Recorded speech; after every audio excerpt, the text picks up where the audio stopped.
We're joined here on Flow FM by the Associate Director of S&P Global Ratings, Rebecca Hrvatin. How are you, Rebecca? I'm good, Ricky. How are you?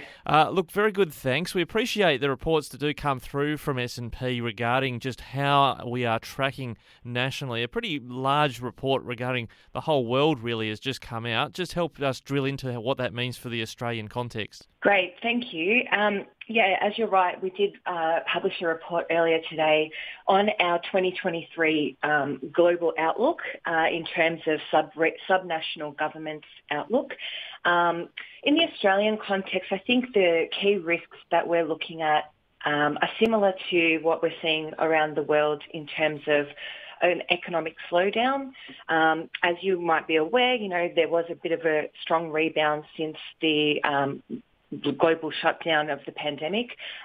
So we are seeing that economic trajectory kind of slow over the last 6 to 12 months, and that's probably a key concern that we're looking at going forward.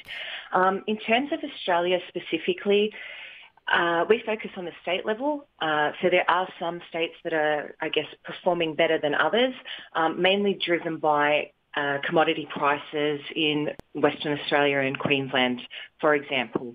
But those states are not going to be immune to other key risks that we're looking at. One of the main concerns would be the property market in Australia.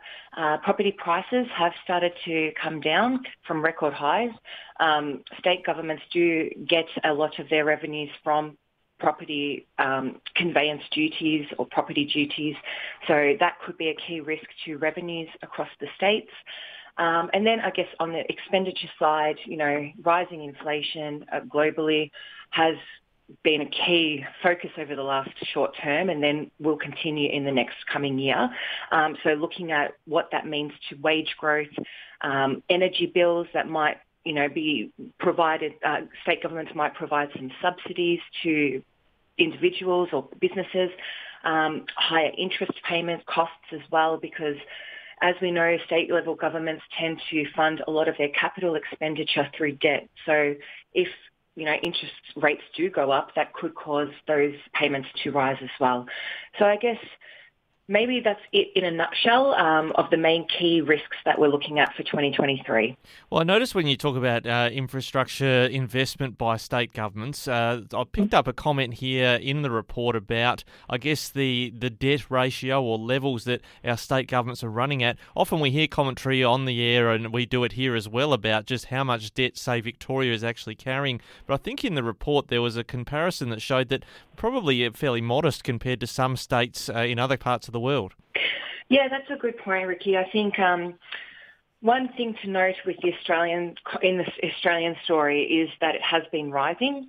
I think if we're comparing on an absolute basis in a particular year, Australian states as a sector do have a lot lower levels in debt compared to somewhere like Canada or China, but it has been rising over the last couple of years. And the reason for that is just a continued increase in infrastructure spending across all of the states, mainly the eastern seaboard, that are starting to embark or are in progress having large mega projects compared to what they have had previously. So a lot of that infrastructure is being funded through debt, and we are expecting those debt levels to rise over the coming years.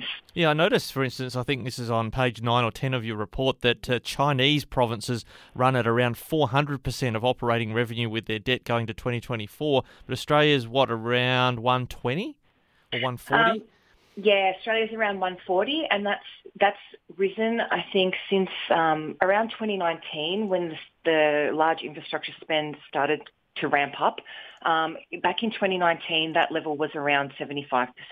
We are expecting it to nearly double. And when you talk about the state's reliance on things like land tax or stamp duty, for instance, for revenue, I know in New South Wales, for instance, going to a March state election, they're looking at tweaking that. I think there's been this look at a form of sort of annual taxation on land rather than transaction-based. I know you're not going to jump into the political commentary on that, but is this what we're seeing around the world? Is states starting to look at how they could levelise out so there's not a boom and bust when it comes to their property-based revenue? It's a good question. I can't comment on what other areas around the world dive into those sort of aspects. But in terms of Australian states, we do flag in our reports that conveyance duties and property duties are quite cyclical.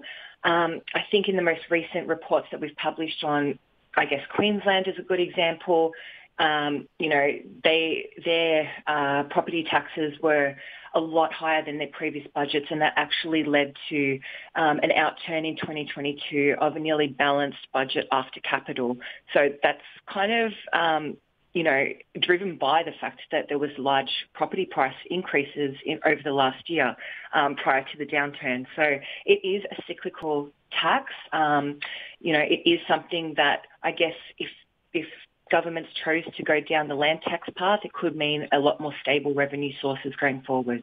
Well, Rebecca Hrvatin from S&P Global, thanks so much for sharing those updates. We do keep an eye on what's happening and what it might mean in the local, state and national context. Thanks again for joining us. No worries. Thanks, Ricky, for having me.